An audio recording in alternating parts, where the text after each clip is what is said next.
This is my £375 V8 Range Rover, which I bought as a non-runner from a car auction. It had 200,000 miles, looked abandoned and didn't even start. Thus, reliability would be questionable at best, so naturally, I decided last week that I would drive this all the way to Paris. What could possibly go wrong? Oh my god, this is so bad. Oh literally, I need to pull over. The journey consists of over a 600-mile round trip, starting from just outside of London and heading straight for the Eiffel Tower. But we will also attempt to get this V8 Range Rover to do the whole trip with just one tank of fuel. Okay, so first things first, we are going to need a full tank of diesel in this Range Rover because currently we've only got 50 miles of fuel remaining. So we will need a bit more fuel than that to get to Paris. So let's start with giving it a full tank and then fingers crossed this tank of fuel will get us to Paris and back. I can't lie guys, I am a little bit nervous, shall I say, about this one. It doesn't seem like it's a long drive, but it's still the best part of 600 to 700 miles. And considering I've only done about 50 miles or 100 miles in this car, you can understand why I'm a little bit nervous about this. However, we need to get the tank full regardless. I'm thinking it's going to be about £100 because we've got 50 miles of range in there, so it's not completely empty. £103 I'm going to say. I have actually done this trip before in a 2019 Range Rover, which you guys will be aware of on the channel. Obviously a much newer car, lower mileage, and it was a 3-litre SDV6, so much better on fuel. And even still, that car didn't make it all the way to Paris and back. I don't think this car's going to make it back on the same tank of fuel, but we shall see what happens. 92. What did I say? 102, 103. 102, 103. All right, it can stop now. It's getting expensive. Right, it stopped on the first click, but I'm going to let it catch a bit of air and then go again because we've got a long drive. All right, we'll leave it at that. £127.88.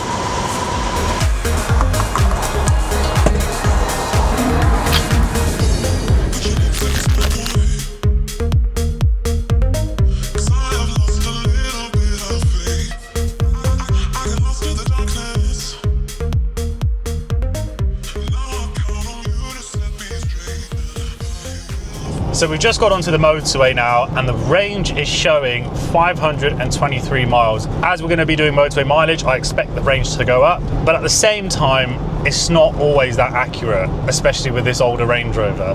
So that's going to be an interesting one. But my first concern is actually the time. So it's 11:26 at the moment and my train is due to depart at around 2:15, and there's some sort of traffic or chaos on the M25. No surprise at all, but it's really bad. So it's saying I'm going to arrive at 2:04. Might not be able to catch my train. However, my biggest concern is I haven't driven this car much and we're doing the best part of 600 to 700 miles over the next couple of days. Don't get me wrong, I love Range Rovers. I haven't had any major issues with them at all, but this is my cheapest. Oh, there's an accident there. Oh no. I hope they're okay. It seemed fine. But as I was saying, this is a 18-year-old Range Rover with just under 200,000 miles. So that's my biggest concern. Will this car make it all the way to Paris? I'm confident, but at the same time, I'm nervous, but fingers crossed we can prove everyone wrong and show that this cheap old Range Rover is a road trip worthy car.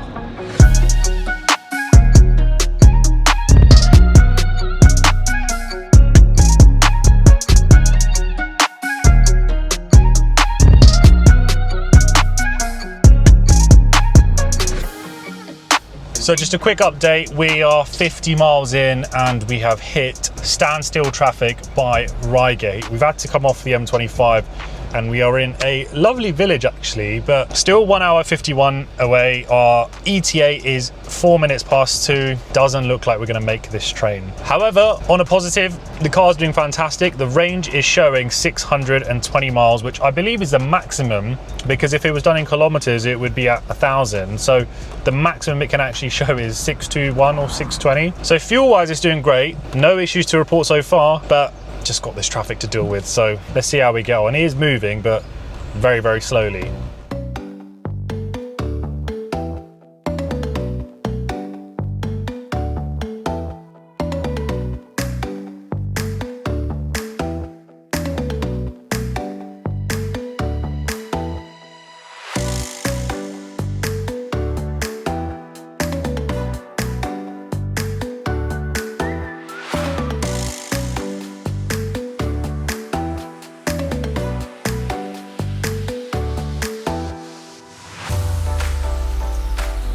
So journey update, we are now 119 miles into our journey, and it looks like we've arrived at some sort of toll for the Channel Tunnel. But car's doing well, the range has picked up a bit now, we're on 546 miles. Still a long drive ahead of us, and I'm just really hoping that we don't have any major issues. So I think we are at the check-in now, so let's see what this is about. Self-check-in.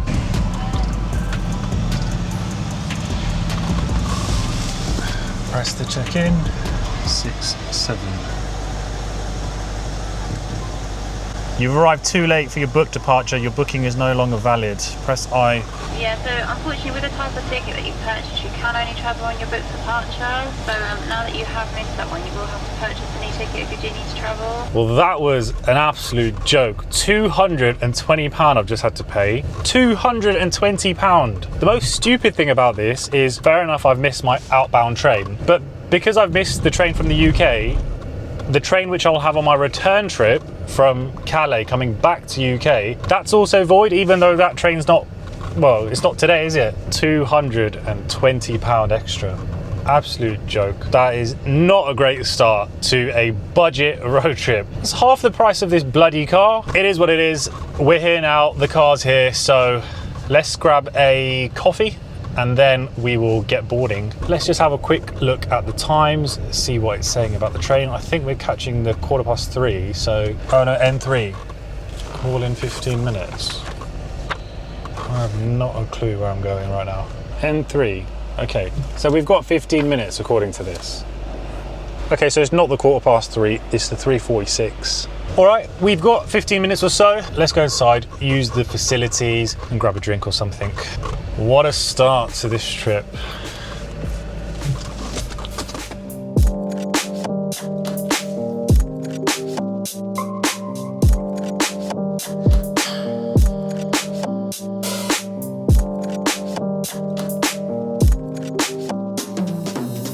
So quick pit stop done. Now let's go find where we need to go. Border controls. That sounds like where we need to go. Over there, you've got a red and white barrier. Yeah. You go park by that, mate. It's just going to be a quick fob and that lot on your car. So it looks like I'm getting stopped and searched. It's always me. Hello. Hello there. Are you manual or automatic? I'm automatic. Okay, right. Can you turn your engine off, please? Yes. We're going to have to swap your vehicle. No problem at all. So what needs to happen is all the doors need to be open, Yep. the bonnet and the boot. Okay, no problem at all.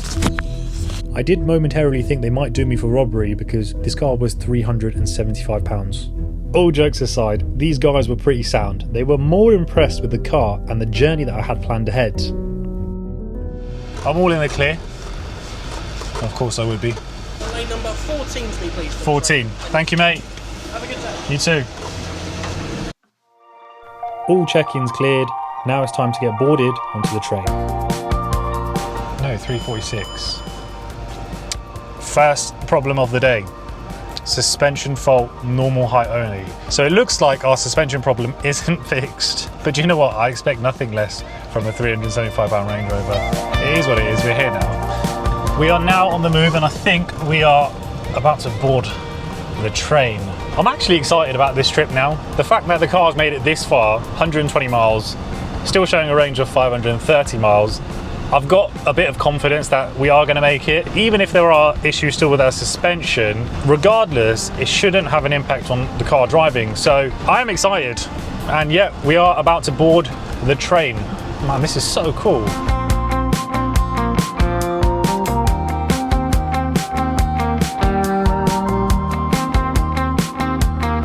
That is no small train. Still amazes me things like this. Train goes underwater and can take you from country to country in such a short space of time.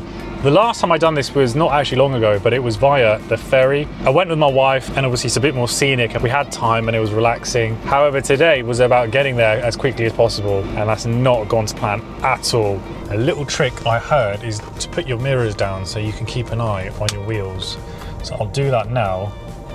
So hopefully I don't damage anything on this very expensive luxury Range Rover. This is something else. Driving onto a train. Cannot believe in the time that I've been driving, I've never ever thought to do a road trip using the Channel Tunnel. I think this is definitely wider. There is plenty of room. You can even see with the car in front of me, that's not exactly a small car, and it's got plenty of space. This would be a terrible place to break down. Can you imagine if I ran into an issue with this car here right now? Thank you. We're here, car's parked, shutters are going down as we speak, and in approximately 35 minutes we will be in France. So I'm going to see you guys on the other side.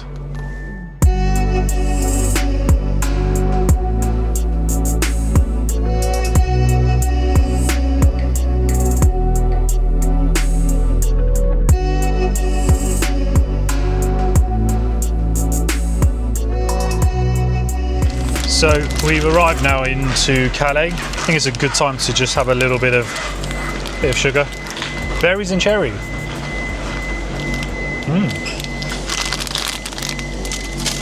Really nice.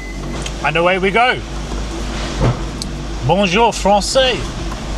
3 hours and 5 minutes to Paris from where we are right now. Wasn't that so bizarre? Literally half an hour on a train, we're in another country.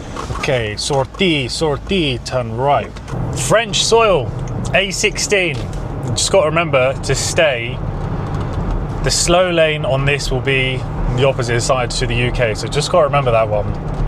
294 kilometers to our destination. Range is showing 518 miles. We've got 246 kilometers on this A16 road. I probably will stop for some food, so we'll have a catch up at some point before we get to Paris, assuming we don't have any issues before we get to some services.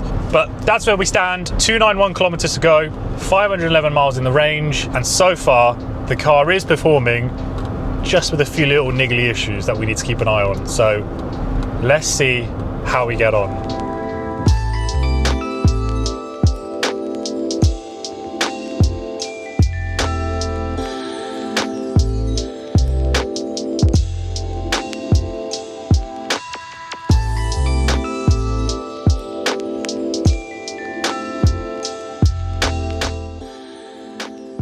I've been flying through France. I haven't even stopped to have some food. This car has just been an absolute breeze. It's sensational. It is absolutely amazing. This just wafts along, eating up the miles. And speaking of miles, this car is just about to touch 200,000 miles any second. Can you believe it? 200,000 miles driven in the cheapest Range Rover in the world. £375 bid for a car with 200,000 miles now, and I'm driving through France on my way to Paris. I mean, can it get any better than this? Oh shit. You couldn't even write this. No. The car was rapidly slowing down itself due to a severe loss of power. This was bad. Wait, let me put it in neutral and engine system fault. Let's try and start it again.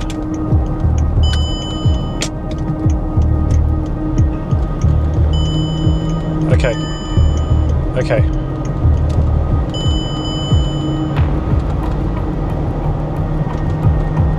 You couldn't even write it?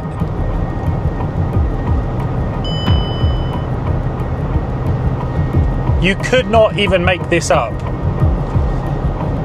Oh, what the hell? It looks like an ABS warning light, something to do with start-stop traction, and the low range is flashing. Shit.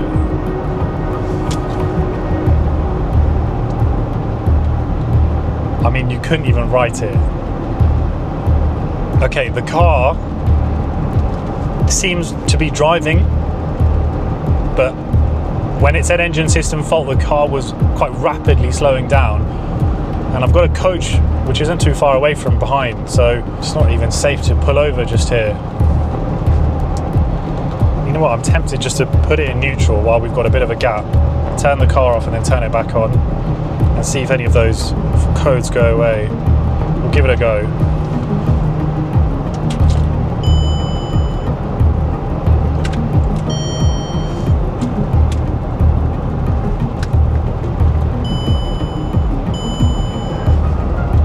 HDC fault, system not available. Suspension lowered.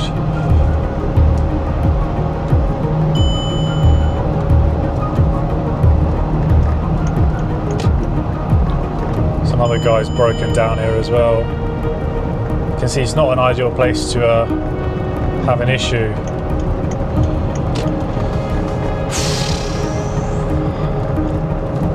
It is what it is. I cannot believe this has happened at 200,000 miles. That aside, the car has been performing very well up until now. We've still got 442 miles left in the tank, and we've driven 259 miles so far. Damn. That was scary. But I had no choice. I had to keep moving forward as I was too far into this journey. I was less than 50 miles away from Paris at this point, so any help from the UK was out of the question right now. So I powered through and I kept moving ahead. However, that's when things started to take a turn for the worst. Big time. I'm starting to get nervous. There's a lot of fault codes popping up. Some have actually gone away, but we've got a suspension issue which just keeps pinging. It says suspension will raise once it's cooled, and then it just popped up with another one now saying suspension fault, max speed 30 miles an hour. It's pinged about 3 times in the last minute, so I am feeling nervous about this.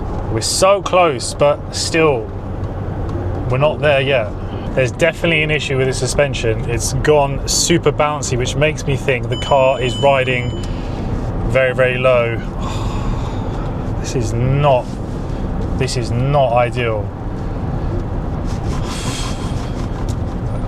Literally, I need to pull over. Bloody hell. What am I going to do? What am I going to do? I can't drive this car back like this. 6 more kilometers. Could I get off here? Because I don't know where I am, so I don't want to take a turning and then end up on a road I can't get off. I'd rather just plough along at a steady speed and then find somewhere safe to stop when I can. No, this is no good. I'm gonna have to pull over. I can see the Eiffel Tower in the distance, just about to the right. I can see it, but I still haven't had anywhere I can stop this car. Momentarily, it does get less bouncy, so I feel it's some sort of issue with the compressor. Maybe it's overheated. Maybe overnight it will sort itself out, but bloody hell. 19 kilometers away, 34 minutes. Bloody hell. This is so sketchy. Didn't see this coming, but half an hour, 7.8 kilometers, we've got to stay on here.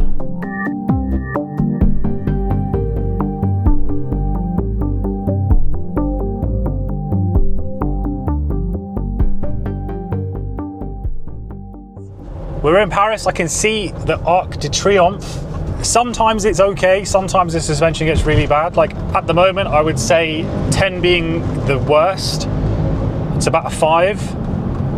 But there are moments where the car is so bouncy. Maybe it's losing pressure. So it builds it up, car seems to be a bit better, and then 5 kilometers to where we need to go to. This is awful. And to make things worse, it looks like I'm about to drive around the Arc de Triomphe. From my understanding, people just do whatever they want, no lanes. You just drive in, hope for the best, and take the exit. And I'm going straight over, so I need to do half of the roundabout. Just another thing to add on to Porsche GT3 in yellow. 600 meters at the roundabout. Oh my god. Oh my god, this is so bad. What the hell? I've never experienced a car bouncing like this. Everyone was looking at me whilst driving. This is gonna break the car.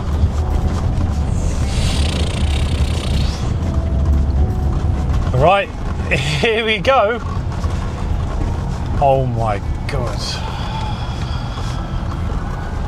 What the hell, man? This is actually mental. What? Do you know what? I'm just gonna start pushing because I feel like if you stand still, you're not gonna get anywhere. Oh my god. This is nuts. How is this legal? Exit the roundabout onto Avenue des Champs-Élysées. Oh, very nice G-Wagon. Even as uncomfortable as those G-Wagons may be, I'm sure it's a hell of a lot more comfortable than this car.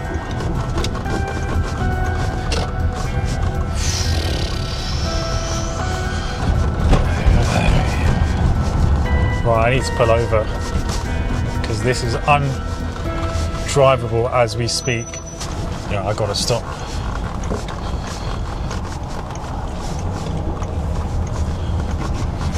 In 200 meters, turn left onto Rue Georges Bizet. Let's see what the hell was going on. As soon as I stepped out, I could tell we had a major issue. The car was sat on the floor, literally. The wheels were fully tucked into the arches, so it was clear the air suspension had collapsed big time.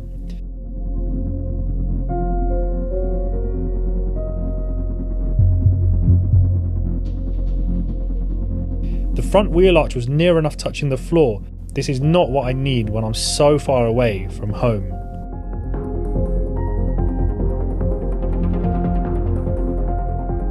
I'm going to plug in my diagnostic computer and just see what's it saying, and hopefully we can try clear some codes or let the car cool down. I don't know, but I need to do something.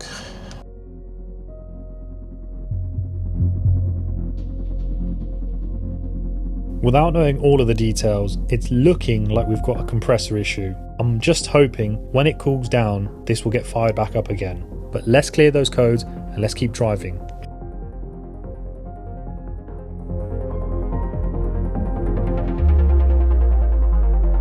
I don't know how I've made it here. 5 minutes, 1 kilometer. I'm just praying that once the car cools down, maybe things will be okay with the suspension, because this is going to be very difficult bringing this car back. There's the Eiffel Tower. Oof. This is really bumpy, very bumpy, very bumpy. 850 meters. Cannot believe after the 200,000 mile mark, disaster struck.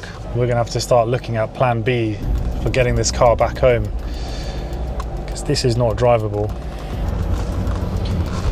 Ah, some smooth roads now, just as we're 700 meters away. The roads around centre of Paris are awful. It's not something which I really want to go drive on again, to be honest. Come on, 3 minutes, 700 meters, another green light. A Bentley, similar to mine. Honestly, I don't know whether to be happy or sad about this whole situation. Classic red SL. A lot of nice cars around here. Another red light. Come on, come on. We are 1 minute away from the Eiffel Tower. 400 meters. Come on, man.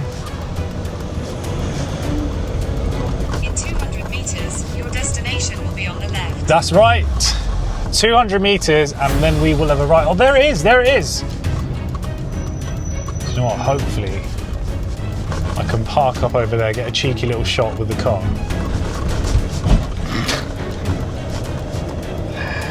What the hell, man? What the hell? Your destination is on the left. Oh my god. No. We've actually bloody done it.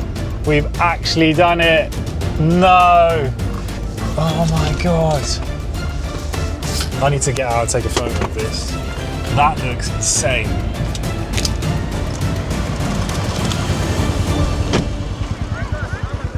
Wow. And this old thing, with this dodgy suspension, 200,000 miles, has made it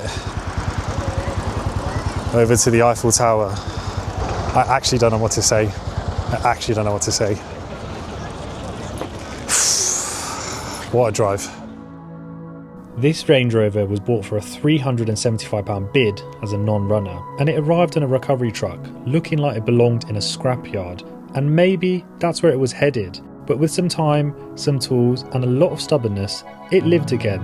Starting from dead on arrival to now crossing borders, this scrapper actually made it all the way to Paris. And I know it's not perfect, it's far from it, but it proved that even the most forgotten cars still have one more story left in them before their time's up. I knew I was pushing my luck. Driving a 200,000 mile Land Rover across countries isn't exactly sensible. Anything could have happened. But even through the stress, I find myself having an unforgettable evening in one of the world's most beautiful cities. I saw the landmarks and I soaked in the atmosphere, including the Eiffel Tower lighting up the sky, driving around the Arc de Triomphe and spotting some absolutely stunning cars along the way. And what can I say, this old Rangy, it's a trooper. Somehow it safely limped all the way back to the UK with moments of suspension joy and more moments of panic. But the cherry on top, we did the whole trip on one tank of fuel. Not bad for a car that nearly ended up in the scrapyard. But on that note, I'm going to end this one here. I hope you enjoyed this road trip special. And if you did, do me a massive favour, give it a like and a subscribe, and comment down below where you would like me to go next and what car shall I use for the next trip. But as always, thank you so much again for watching, and I'm going to see you on the next one. Take care, guys.